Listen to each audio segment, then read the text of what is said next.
Mirëdita, të nderuar përfaqësues të medias dhe kolegë. Sot në datën 5 korrik 2023, Këshilli Mbikëqyrës I Bankës së Shqipërisë mori në shqyrtim dhe miratoi raportin e ndërmjetëm të politikës monetare. Informacioni I ri I marrë në analizë sugjeron se ekonomia shqiptare ka vijuar të rritet në gjysmën e parë të vitit, ndonse me ritme më të ngadalta në krahasim me periudhën paraardhëse. Në të njëjtën kohë, inflacioni ka ardhur në rënje duke pasqyruar më së shumti rënjen e inflacionit të importuar. Në tërësi këto zhvillime kanë qenë në linjë me trendet aktuale të ekonomisë botërore dhe në përputhje me pritjet tona. Po ashtu, përditësimi I parashikimeve sugjeron se këto tendenca do të jenë të pranishme edhe në të ardhmen. Aktiviteti ekonomik në vend pritet të vazhdojë të rritet gjatë 3 mujorëve në vazhdim, ndërsa inflacioni pritet të vijojë rënjen graduale dhe të kthehet në objektiv në gjysmën e parë të vitit 2024. Në këto rrethana, Këshilli Mbikëqyrës I Bankës së Shqipërisë vlerësoi se qëndrimi aktual I politikës monetare mbetet I përshtatshëm. Megjithatë, Këshilli konstatoi se presionet e brendshme inflacioniste mbeten të larta dhe përmbushja e objektivit ton të stabilitetit të çmimeve mund të kërkojë një normalizim të mëtejshëm të qëndrimit të politikës monetare.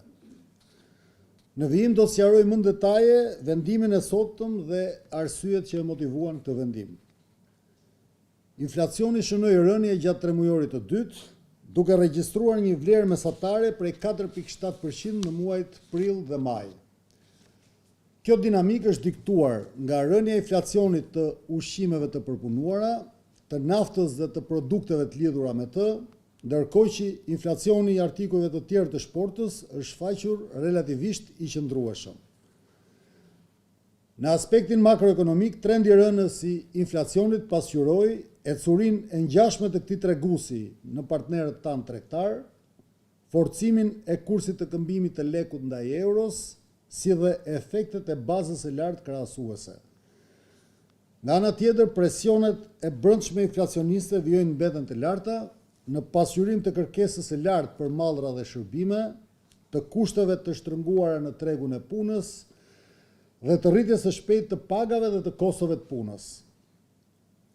Sipas të dhënave të Instatit, vëllimi I aktivitetit ekonomik në vend u rrit me 2.7% në 3 mujorin e parë të vitit, duke ardhur në ngadalësim krahasuar me 3 mujorin paraardhës dhe duke qenë në kahun e poshtëm të pritjeve tona. Rritja ekonomike pati një bazë të gjerë si në terma sektorial, ashtu dhe në terma të përbërësve të kërkesës agregate. Në të njëjtën kohë, ngadalësimi I ritmit të rritjes kishte një bazë gjithashtu relativisht të gjerë, ndonse ai ishte më I spikatur në sektorët e ndërtimit dhe të industrisë dhe në përbërësin e konsumit familjar. Në aspektin makroekonomik, rritja e kërkesës për mallra e shërbime ka pasqyruar pozicionin e shëndetshëm të bilancave financiare të sektorit privat, kushtet ende të favorshme të financimit dhe rritjen e eksportit të shërbimeve shqiptare dhe kryesisht të shërbimeve të turizmit. Nga ana tjetër, politika fiskale ka pasur një ndikim neutral, ndërkohë që bilanci I shkëmbimeve të mallrave me jashtë ka dhënë një ndikim negativ. Ndonse në ngadalësim, zgjerimi I mëtejshëm I kërkesës agregate është pasqyruar në një shkallë të lartë të shfrytëzimit të kapaciteteve në ekonomi. Ky fenomen mbetet I spikatur veçanërisht në tregun e punës. Të dhënat e disponuara për 3 mujorin e parë sugjerojnë vijimin e trendit të rritjes së punësimit dhe të pagave, duke mbështetur zgjerimin e fuqisë blerëse të familjeve, por edhe duke mbajtur të larta presionet e brendshme inflacioniste. Normalizimi I qëndrimit politikës monetare të ndërmarrë nga Banka e Shqipërisë ka ndihmuar në funksionimin e qetë të tregjeve financiare.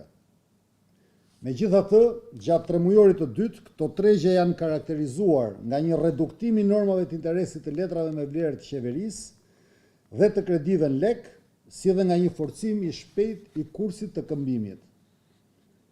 Nga njëra anë, rënja e normave të interesit të lekut ka pasqyruar gjendjen e mirë të likuiditetit në tregjet financiare dhe reduktimin e primeve të rrezikut të perceptuar nga agjentët e tij.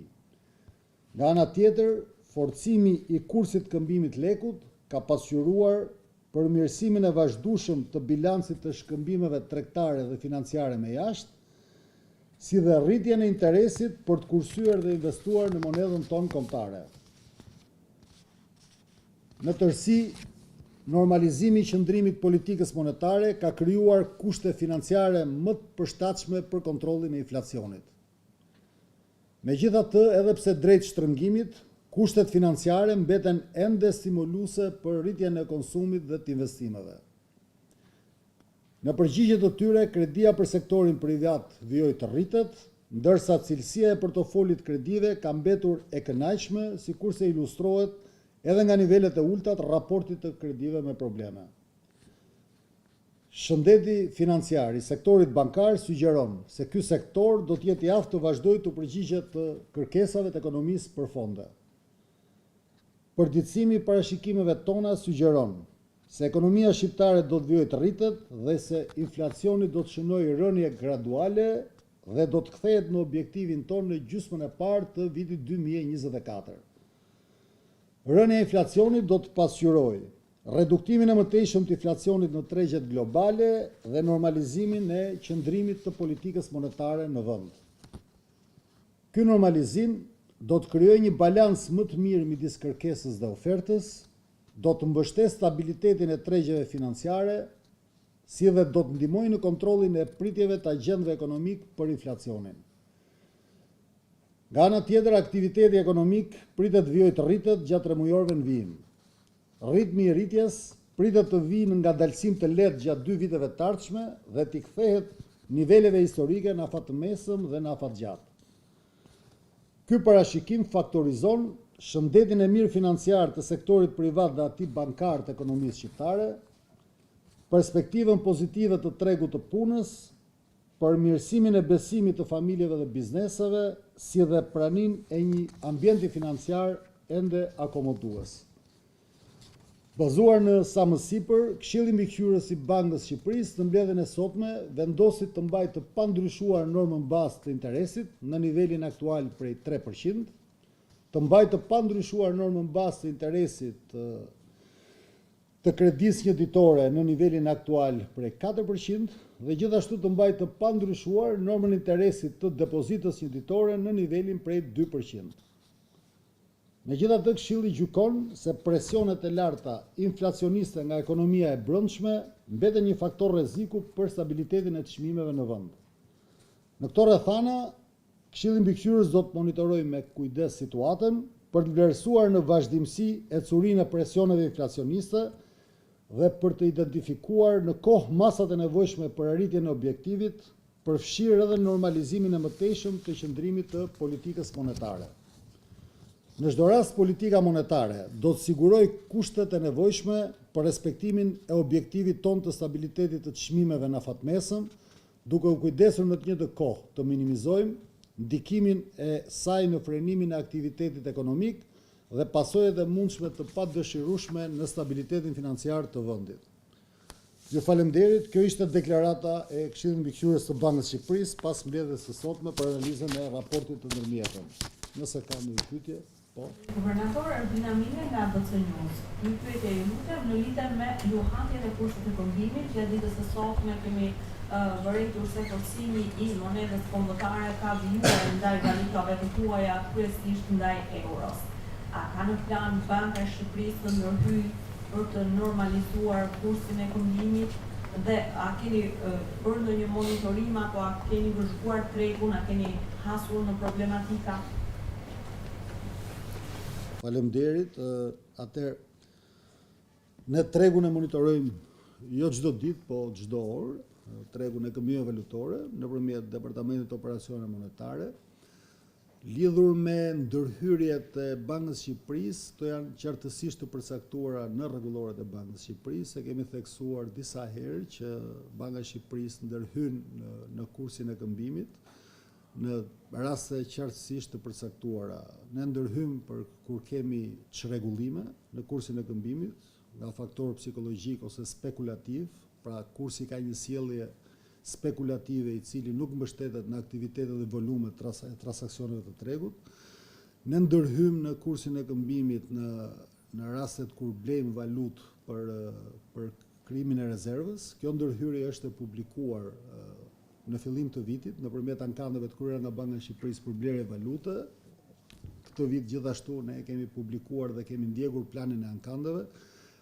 Për informacionin tuaj, Banka e Shqipërisë ka blerë mbi 104 pra ka blerë mbi 120 milionë euro gjatë 6 mujorit të parë nga tregu i valutës dhe do të vazhdojë ankandet. Në mos gaboj në datën 6 korrik ne kemi ankandin e radhës, që do të tërheqim sasinë e caktuar nga tregu, por këto ankande janë të komunikuara, të njoftuara dhe tregu ka pritshmëri, pra nuk ndikojnë psikologjikisht, por gjithsesi ndikojnë për tërheqje dhe kryesisht ne ndërhym, Banka e Shqipërisë ndërhyn në funksion të objektivit saj kryesor, i cili është inflacioni. Pra, nëse ne kemi ndërhyrë në vitin 2018 për efekt kursit këmbimit, me vendim të Këshillit Mbikëqyrës Bankës Shqipërisë, ne këtë e kemi bërë për të arritur objektivin ton të inflacionit, pra të ruajtjes nivelit të çmimeve, pasi në atë kohë ne isim në një situatë me deflacion, me një inflacion në objektivin ton të Bankës Shqipërisë prej 3%. Dhe mbi çmimi i kursit këmbimit në atë periudhë na godiste inflacionin. Me politikën tonë monetare ne synojmë të mbajmë çmimet kontroll, pra të mos kemi rritje çmimesh për popullatën, për agjentët dhe për bizneset, po kryesisht për popullatën, në funksion të ruajtjes dhe të rritjes së mirëqenies së popullatës dhe gjithashtu ne synojmë të nxisim konsumin dhe investimet në funksion të kësaj arsye.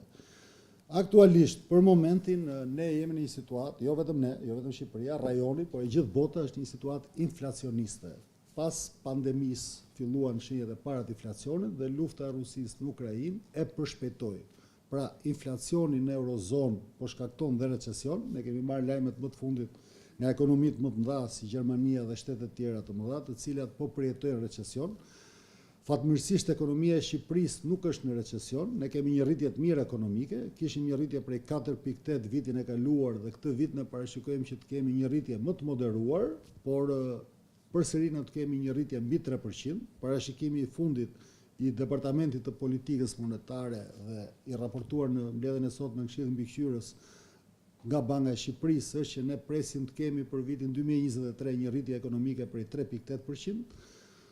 Sigurisht ne synojmë që ta përshpejtojmë ritmin e rritjes ekonomike për të akseleruar integrimin ton ekonomik dhe politik gjithashtu në Bashkimin Evropian, por kursi i këmbimit është një nga faktorët që kanë ndikuar për të mbajtur inflacionin nën kontroll dhe për të ndikuar pozitivisht në këtë rritje ekonomike. Faktikisht, ne bëjmë analizën si të tërë, bëjmë makro dhe shohim nga vjen ky forcimi i kursit këmbimit. Ju dje morët një informacion dhe nga Ministria e Financave në konferencën për shtyp tuajën dhe pak a shumë u informuat, gjithashtu edhe Banka e Shqipërisë informon se kursi i këmbimit vjen si pasojë aktivitetit ekonomik e përmirësimeve në bilancin e pagesave, jo vetëm në vitin 2022, por të dhënat e disponuara konfirmojnë që edhe 3 mujori i parë dhe gjithashtu 6 mujori të dhënat indirekte për 6 mujorin e parë të vitit 2023 tregojnë se kemi rritje të ardhurave, të hyrave